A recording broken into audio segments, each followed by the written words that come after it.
Okay, so hi, Leslie. Nice to meet you. Thanks for coming on my show. I'm sorry, audience. My video is having some issues, so I will continue the audio today. Just I want to introduce our speaker today. She has 12 years experience in sales. She started from small family-owned business to Fortune 500 companies, soap to coffee. She has sold all kind of products. She fell in love with technology and industries, occupied in every sales position. Now she is a trainer for sales team globally, specifically on prospecting and strategy. Um, so, uh, Leslie, now we want to talk about what do you think about selling? What is selling according to you? You know, I love that question, and it's so great. Thank you so much for having me. I think that in my definition, I believe that selling is about helping people. And it's about helping people find solutions to their problems.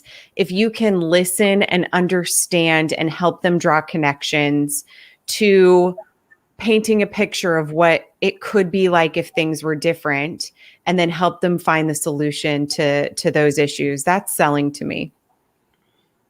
Okay, great. Okay. What I want to know is like, how you think coming into sales as a being a woman, you came to sales. Is there any challenges you've faced? Have you overcome the challenges?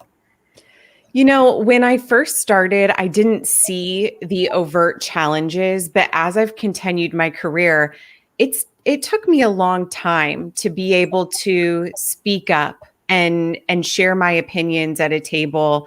Very frequently, I was the only woman sitting at a table full of men, and I felt like my ideas and my contributions had to be like perfect. Everything had to be exactly so before I started talking about them. And I think that as I've progressed, I have definitely been able to come forward and share my ideas and my opinions more.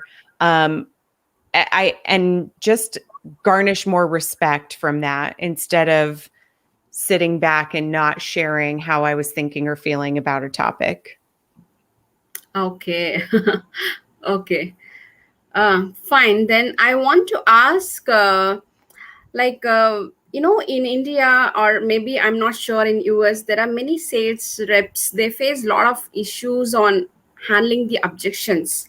Mhm. So can you tell some 5 ways where they can handle the objections? Yeah, definitely. I think objection handling comes down to psychology and thinking about the person on the other side of the phone. Um, there was some data that was put out about a study of top salespeople, and they mentioned that more often than not, they respond to an objection by asking another question. I like to say something like, "Good question. Why do you ask?" Because the reason why they're asking or they're putting forward that objection is a lot more important than what we're going to say and how we're going to answer. And a lot of times your client might or your prospect might answer that question for themselves. If they say, "Are we too small for this?" "Hey, why do you ask that?" "Just curious. Why are you asking?" And they start talking about something that happened to them previously that could impact the way that you answer your question. Any objection I get, I like to go through a set step of motions for myself. I put an acronym to it and I call it the active method. I learned this years ago and I'm still following it today. The first thing I do is I'm acknowledging, I understand and restate what they shared with me, or I recognize that you may feel this way. So just acknowledging is step one. That's the A in active. C is clarify. Can you help me understand? Or I want to make sure we're on the same page. Let me repeat back to you what I'm hearing. And that piece is really helping solidify that we're both on the same page before I go forward and answer your objection or what I believe I heard was your objection. The next piece, the T in active, is trigger, which is a question that makes them reflect. You know, a lot of clients have also shared that they felt this way and then they discovered that XYZ. Have you considered that before? Right? Or is it possible that your understanding of small business is different from, you know, what ours is? And if we can really unpack and discover this together. The I is inform. So explaining, making your point, sharing a story. What I found in speaking with clients is, and then V is validate. So just based on what I just shared, what do you think? Tell me, do you agree that that's important? Do you agree that this could be a good fit for you? And getting them to buy back in and join you on your side of the table and then move forward with your conversation. If you can't take them through the first couple of steps, it's probably just a deflection and they're like, I don't want to talk to you. This is just my excuse. But if you can start having that conversation and getting some of this information out of them, I feel like you're earning their attention, you're earning their respect, and you can move forward more fluidly into the rest of your sale. Yeah, that's great. That's great. Yeah, a lot of learning. uh, I just want to know, do you, since you are into training, have you have a memorable student during the training? Like any interesting student? Can you share any experience on during the training time? Yeah, it's really interesting. There's always memorable people, right? But I do think that something that really stood out to me when I started, when I was a leader, a manager, a training, or I'm sorry, a sales manager, John Barrows actually came and spoke and trained my reps. And he made this comment about, you know, the being in the top 10%. Only 10% of people will actually take an entire training and run with it and follow it to a T and find great success there. 30% of people are going to grab little tips and tricks and tidbits here and there and start working through those and implementing them. And then the rest of the people in the training will do nothing differently and sit in there. And I've always felt like that top 10%, I get the best stories. But that's the people who show up to, you know, a live session like this or come and they're getting more content. It's because you're naturally in that top 10%. You want to learn more. You want to get better. I think that I recently did a training and one of the wonderful women who was in the session left our course and she decided to send out 5 videos for prospecting. Mm. And she did them on social media. She sent 5 videos immediately following our session that followed the outline. And she booked 4 meetings. And it was within an hour. It was so amazing to just see her success and her sharing those stories. It was wonderful. Wow, that's great. Hi, Prabhu. Yeah, he just joined. Okay. Um, Now, my next question is how to fill the sales funnel? Any suggestions from you? Yeah, I think you have to put in the effort, right? It's uh, being able to build your pipeline. A lot of times we want that instant gratification, and you have to put in the effort with building your funnel and prospecting. A couple of things that I think about that are really easy to start doing is every time you're reaching out to someone, ask yourself first, why am I reaching out to them? Why are they going to purchase my software, my product, my service? Why is this important? How is it going to help them? If we start making our messaging in our emails, in our voicemails, social media contacts, if we start making it about our clients, about our prospects, they don't care that we're the leading provider of whatever it is you provide. They don't care that, we're introducing ourselves. That it's when they open that email for the first time, they're looking for, why me? Why do I care about what you have to say? How is this going to help me in my business? So I always try to think about that before I'm reaching out to someone. Why does the client care? How does this help them? They want to know what we can do for them and why it's right now is a good time for them to buy. I'll add one more comment. I think I multi-channel.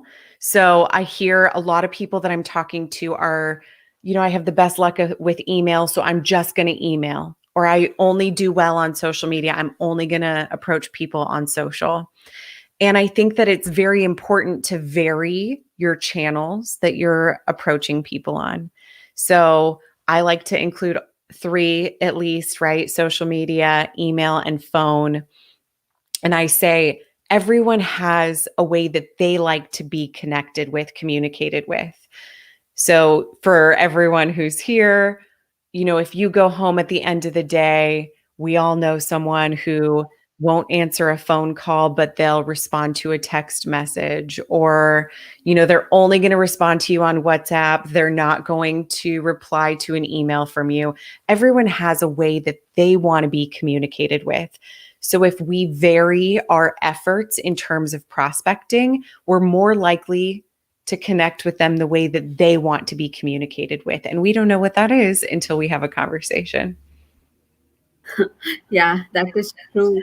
And how do you think sales coaching is really important that all the sales reps should take a training? You know, I learn something new every day. I mean, we all continue to learn bits and pieces every day that can really change the trajectory of our career or how we're approaching something. I don't think anyone can say that they got where they are by staying in a bubble and not listening to anyone else and not learning anything new, not reading a book, not watching a live, not listening to a podcast. We're all here talking to each other today because we like to grow and learn from each other. So for me, that training and that coaching is about finding where my blind spots are. Where's there room for me to improve? And then seeking out that information. What can I do differently? What can I test? What can I try that's a little bit different than yesterday so that every day I can continue to get better and better and better? I think, we spoke about this previously, but part of the fun in sales is that you get paid for your results, right? So if Yeah. you're getting better, that shows up in the paycheck at the end of the day. It's not like it's wasted effort on continuing to improve and invest in yourself. You're seeing it come back to you in your experience, in your learning, but also in your paycheck whenever you start closing more and more deals or larger deals. So that's why I'm so passionate about training and coaching. And I believe that it's important to continue to improve. Sales training is going to give you, better income, better profile, better job. So even I feel sales training is very important, but somehow I feel the companies, the organization is not willing to invest. I'm not sure in US how they are, but in India, the least importance given by organization to invest on selling skills of their Mm. sales. How, what do you think about it? Yeah, I think it comes down to the leadership and where they are in the organization in its, in the first few years, or where if we're not looking towards profitability yet, right? An organization is looking to just grow their customer base. The best way to do that is by investing in your sales training. And it's hard to know where that inflection point is for an organization, for a company to say, okay, what's the ROI? I talk a lot with, managers or reps who want their company to help invest in their sales training and in their skills training. And a lot of it is, okay, let's talk about what your average order value, your average deal size is, and then what the cost of training is. How many more deals are we going to need to sell from going through this training for it to pay off for itself? So thinking about like building out an ROI like we would do for a client or a prospect, if we can do that internally for sales training and talk about, okay, here is some statistics. If we can get everyone 0.5% more efficient in their outbound efforts, if we can get everyone an additional 5-10 meetings a month, what does that turn into revenue wise, and how does that impact our goals as an organization?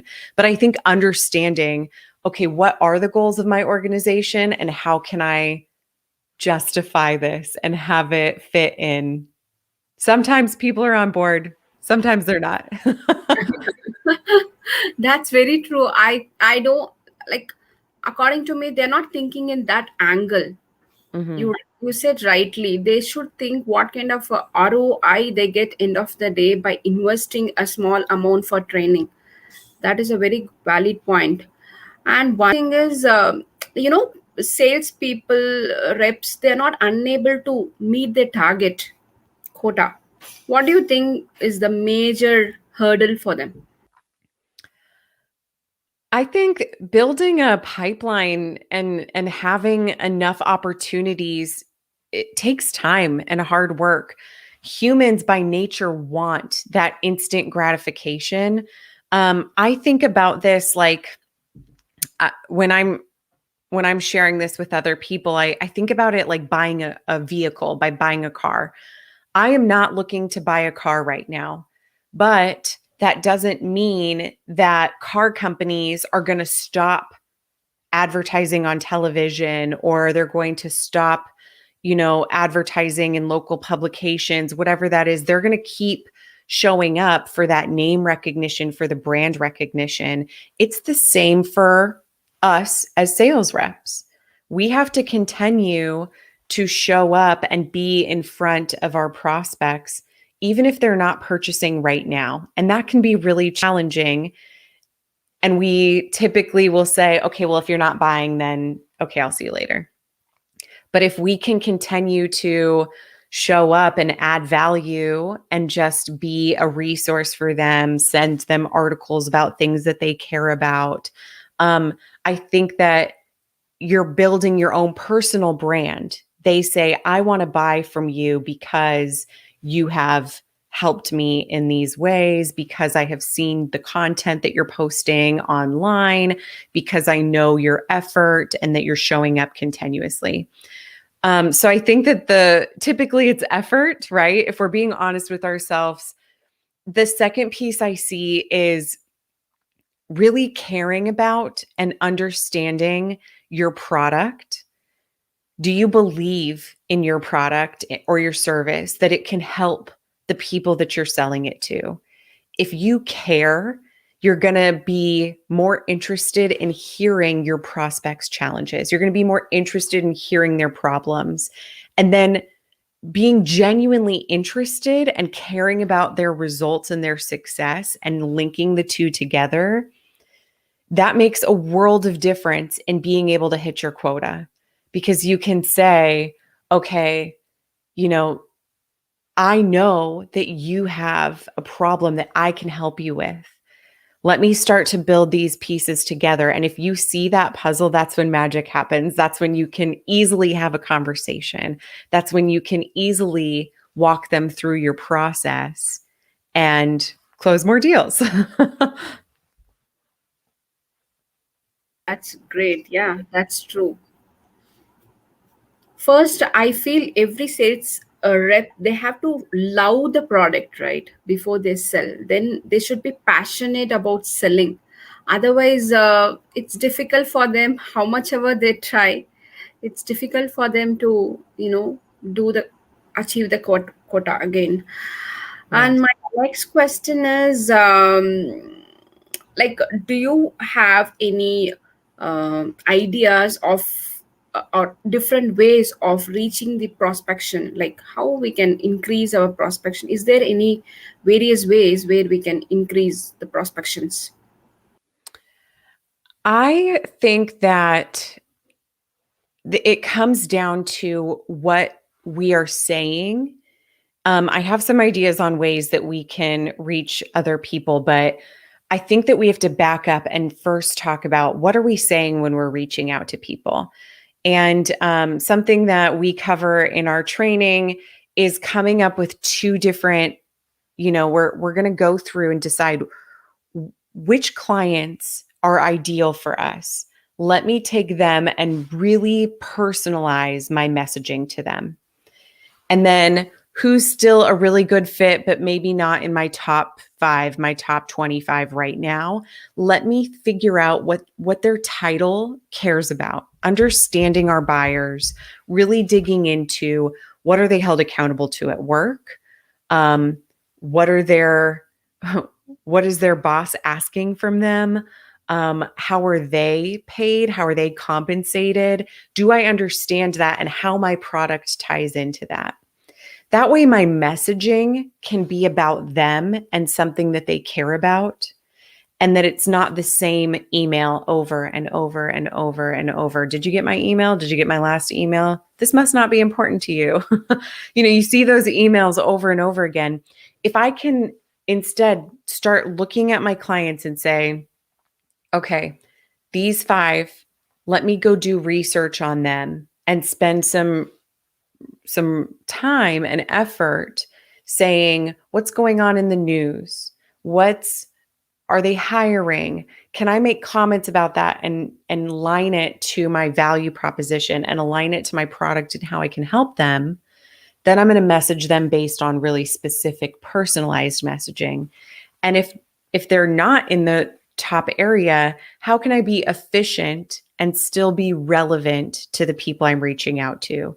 CEOs in healthcare are focused here right now. CEOs in retail are focused here right now. Let me make sure that my messaging is something that resonates with them and that they care about. From there, I think I would really try, if you have not done social media, I'm talking LinkedIn specific, for audio or video messaging, I highly recommend you look into it. People talk about it all the time. So many people post content about it online, but very rarely are people actually sending messages. Not just like a, hey, here's an introduction, but, Bob, here's why I'm reaching out to you today. This is the exact reason, what I saw on your website, on your LinkedIn page. I saw that you're hiring. I saw that you just opened a new office. And here's why I think I can help you. Let me know if you're interested in a conversation. Those videos, short and sweet and really specific to them, are having a really, really high response rate across title types, across industries, across regions right now. I'm seeing it work for all sorts of clients, all different walks of life. So I highly recommend trying video prospecting on LinkedIn if you haven't done it already. It's very important now for all the sales reps, because I think many of them are lagging in having a presence in social media. Mm-hmm. I think even I believe social media is the powerhouse of knowing the customer better, and building a good relationship with them, and understanding what kind of interest customer has, what is his hobbies, what is his interest, what is his uh, uh, the native language, whatever it is, where is located, so that when Mm-hmm. he's going for a meeting with customer, for him it is easy for to wrap the conversation. If we know already some background of the company, that will make a customer to be comfort in talking with him. He feel more Mm-hmm. comfort when he talks, right? But what mainly the major sales reps, what they do, they just, as soon as they enter the customer place, they start talking about the product, talking about the features. That is really not right way. I completely And agree.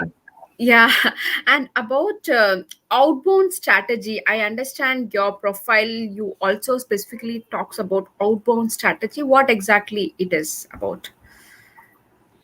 Just that. So, just what we were talking about, where it's, talking about cold calling. So, not a warm lead. Even if it is a warm lead, you were exactly spot on. I hear it all the time where people just start pitching their product. Here's about me. Here's about me. The number one thing everyone loves to talk about is themselves. So if we can make it about them as fast as possible, that's when we can really link them.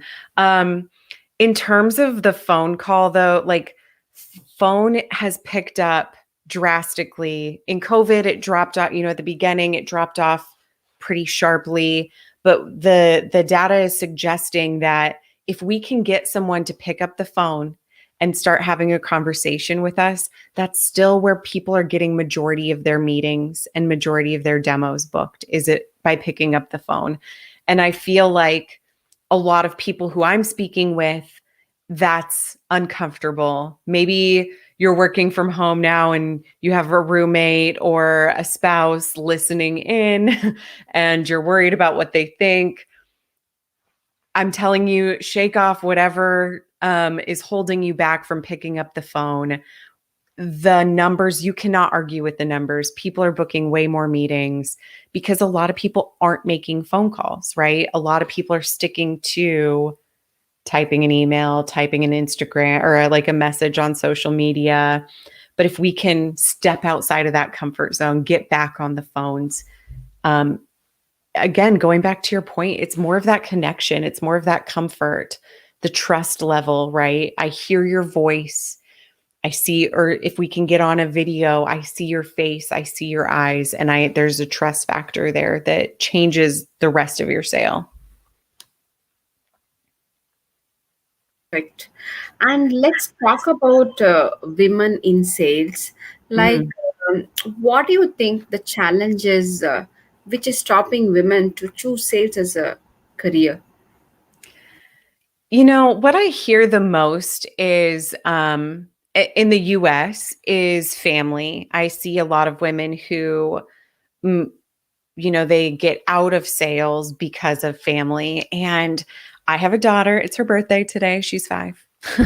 But she, I feel like it's only made me better as a parent. Um, it's changed the way that I negotiate with my daughter, or I'm using some things that I use with her, with other people, right? But I hear a lot of people who feel like you have to put in effort. You do have to, um, work hard, but it can be a very lucrative, rewarding job. And you can still have that balance of being, a mother, a parent, a wife, a whatever that is that looks like for you. And I feel like people feel like they have to make that choice a lot with a sales profession because they feel like it's more demanding time wise than other professions. But you can definitely have that balance, especially if you're organized. The other barriers that I hear a lot are just the percentage of women on a sales organization and feeling that they have the right support and the right advocates. They are out there. I'm always telling people, find all genders, find advocates that believe in you and support you and build you up and talk about you and your success and do the same back for them, right? Make sure it's a two-way street. But I think that it's so important to find those people. I had a male director in a previous job who would constantly go and share all of my ideas and be like, no, this is Leslie's idea. And, she has this bright future ahead of her. And he was constantly supporting me and talking about my accomplishments, about my wins, but at higher levels in rooms that I wasn't in. And it was so important for me to find those people and be able to support them, be able to connect with them so that they can continue to grow you throughout that structure. There are people out there who want to advocate for you, who want to champion you. We just have to find them. That's true. Um, what I want to know is what is your daily habits which you follow, which you want it's better if others also follow it. I think this is everyone has to do their own, right? I know everybody's a little bit different, but I used to wake up and be glued to my phone, right? I was looking at what messages have I missed, what's in my email inbox, and that would dictate my day. And I became much more calm and calculated and able to feel like I was in control when I stopped doing that first thing in the morning. So for me, a habit is to wake up. Obviously, I spend time with my family, breakfast, everything, but I then go straight to my computer and I look at my top prospects. Has anything happened in the last 24 hours in the news with my top 20, 25 prospects? I'm looking at them and I'm seeing, okay, is there anything new that's happened that maybe could be a good reason for me to reach out to someone? Have they announced some sort of new product launch? Are they opening a new office? Is there a post on LinkedIn that I can comment on and add value? That way, my day starts off with a very specific sales effort that's not interrupted by anything else. But I think something that really helped me get to that point was preparing the night before. I always set aside my last 15 minutes in my day to look at my calendar. What's coming up tomorrow? What do I need? Let me look up the companies that I'm speaking with. I have a checklist that I fill out before I have a phone call with someone. What do I need to do? Is there anything on social that needs me to check on it? Do I have any outstanding messages so that I can feel confident waking up in the morning and saying, I know when my first appointment is. I know where I need to be at what times. I know who I'm speaking with. I don't feel as rushed to get to my desk. I feel like I can take that moment, and it has changed the way that I'm able to go through my day. The other thing I do in the morning is I pick 3, and my whiteboard is too far to reach, but I pick 3 non-negotiable things that I need to accomplish today. I love a checklist. I love crossing something out. It makes me feel like happens today, these 3 things are going to happen. And for me, it's just a mental sense of accomplishment, especially in sales. If you're picking up the phone all day and you're getting a lot of voicemails, or you send out a very personalized message and you're not getting responses back, what are 3 things that I've done today where I feel like, okay, I got these 3 things done. I'm successful today. That's one thing really I have to follow from you is 3 unnegotiable task that I liked it. I have to follow it. Non-negotiable task, 3 task. Okay. And any favorite book or a podcast if you want to share with others? I feel like I'm taking things from books all the time and trying to implement them. I've been really into podcasts lately. For the women who are on, there's a woman named Susan Trumpler. She has a podcast called Unstoppable Women in Sales. She's phenomenal. Great tips, really into the psychology and understanding people's motivators. And she's local here. I've met her. She's just such a wonderful human and a promoter of women everywhere. I also, not to tout my own colleagues, but I was actually a client. I mentioned before, I was a client of John Barrow's training before I joined on board. John Barrow's has Make It Happen Mondays, always good. People, I mean, the best and the brightest from everywhere talking about all different topics. Every single time I'm like, okay, here's one thing. I'm always taking notes and writing something down from that podcast.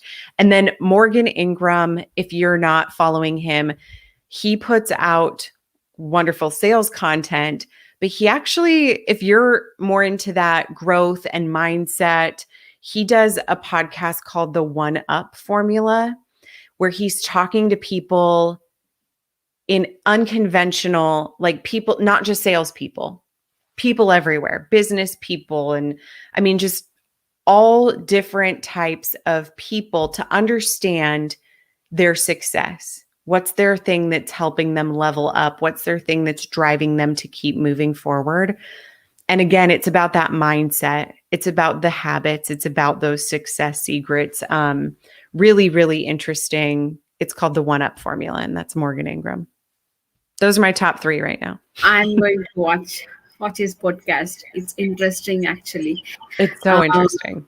Yeah, even for me, I have another talk show that is called as Greatness Talk Show, where I used to have them great people who, for them, there is no barrier for success. Like Mhm. recently, I have had one girl. She is visually challenged. She do not have her eyes by birth, Mhm. but she's a singer and she climbed 13,500 feet mountain, Wow. Himalaya mountain.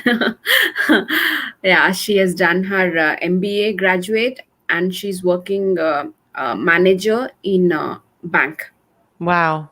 Oh Yeah, my gosh. she's See those amazing. stories, it gives you you can't help but feel like inspired. Now you have to get up and go do something, right? That's true. That is my purpose of bringing them on board. They are the real inspirer to our life. By looking at them, we have to feel that, yeah, we also have to contribute. What we do is too less you know Mhm. and what is your secrets of success? Oh dear. I think a couple things that have helped me is asking for help. I used to feel like I could do it all myself and I didn't want to reach out.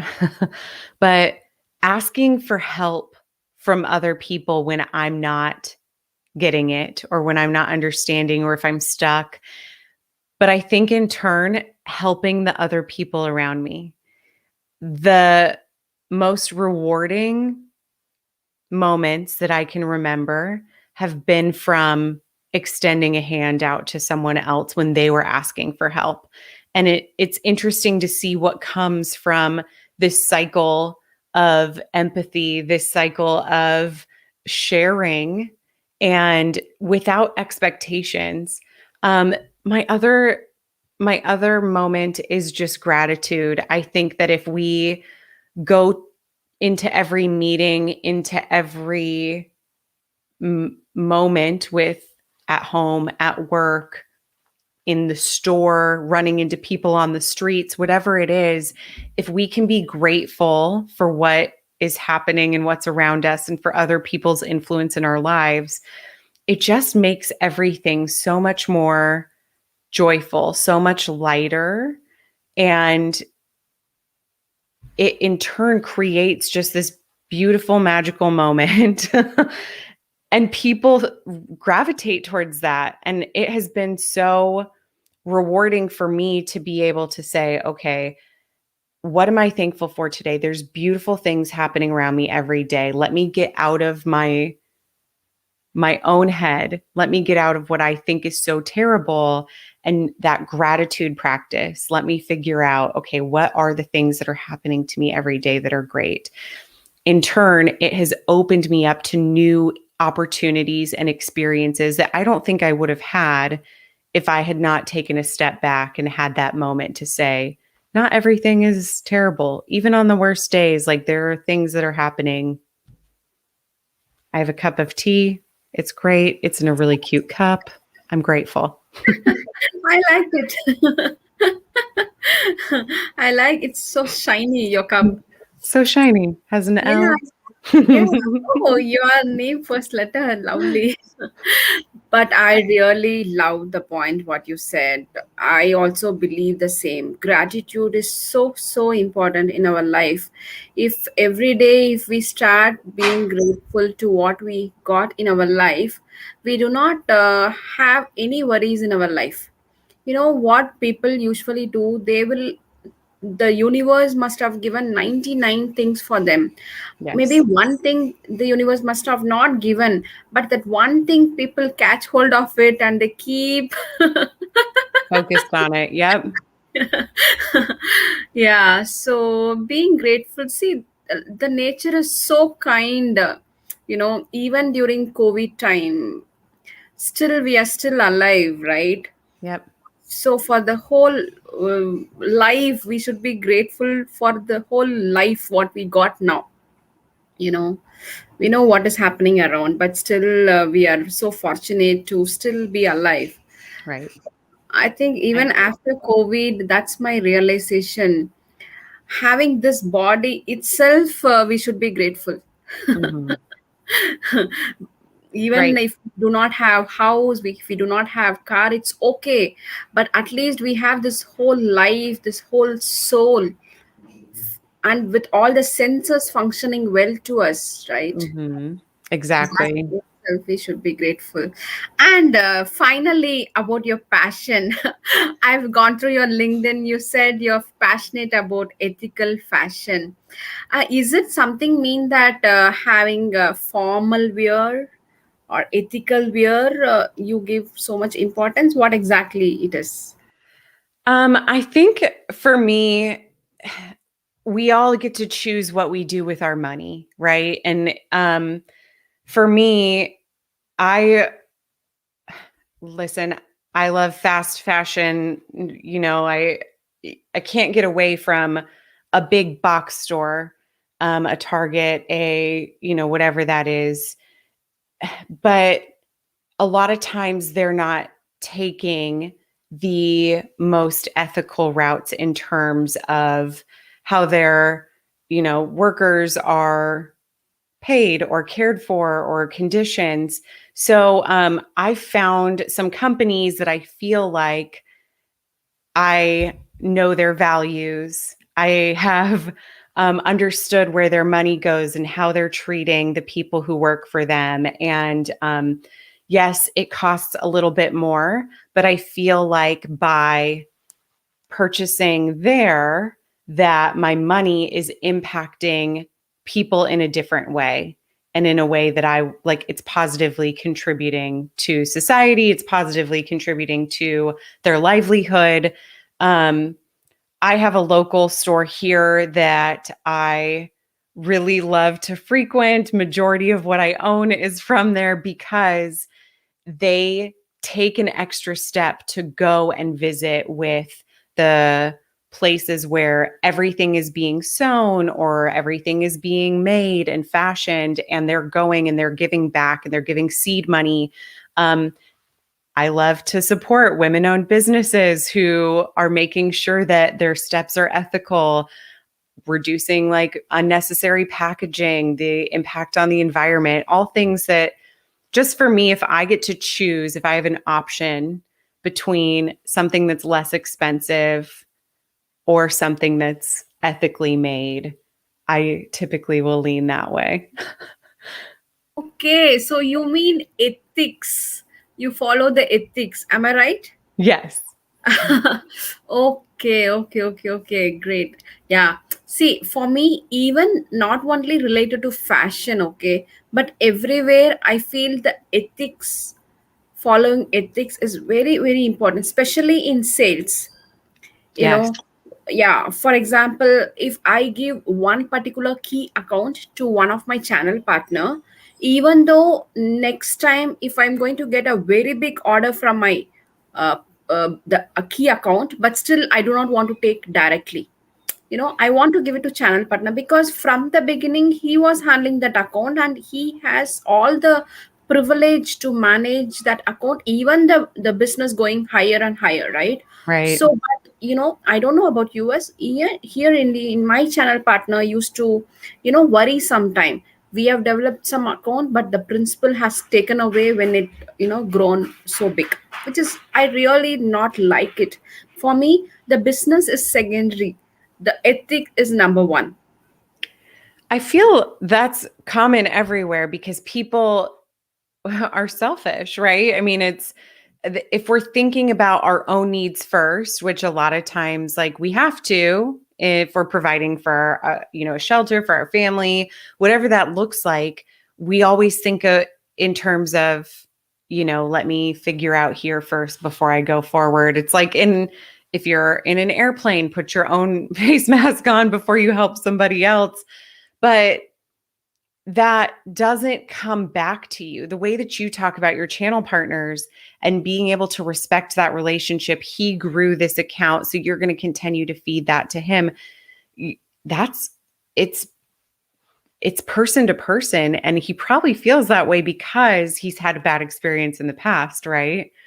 And I think it's so interesting to say that it definitely comes around doing things the right way, making sure that you feel like your company, yourself, anything that is in your control is done with standards, morals, ethics. I think it comes back to you. I just remember there is one poet, okay, that is written 2000 years ago, which has uh, 1330 poets in that book. It's very ancient scripture. In Mm-hmm. that, one poet says, one of the poem, it says, like, how you decide which is a bad action or a good action? How you decide that?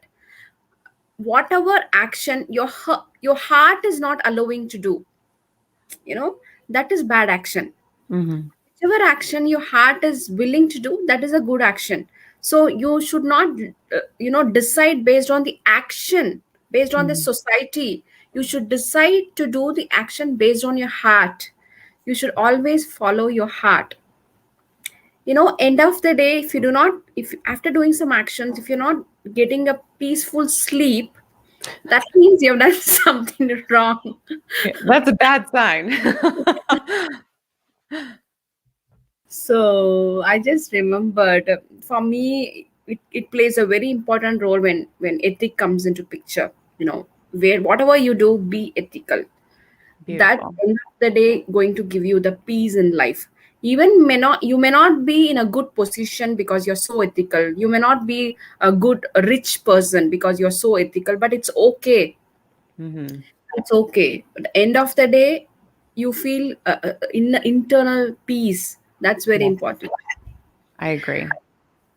Okay, Leslie, that's all the talk show. Thank you so much for coming to our show. There are a lot of learnings. I'm sure everyone are got a lot of insights from you. And for the audience and for Leslie, I'm so sorry I could not have come on my camera. I don't know. Life is all uncertain. It's okay. We made the best of it. Thank you so Yeah. much. It was Thank you wonderful so much. speaking with you again. Yeah. Thank you.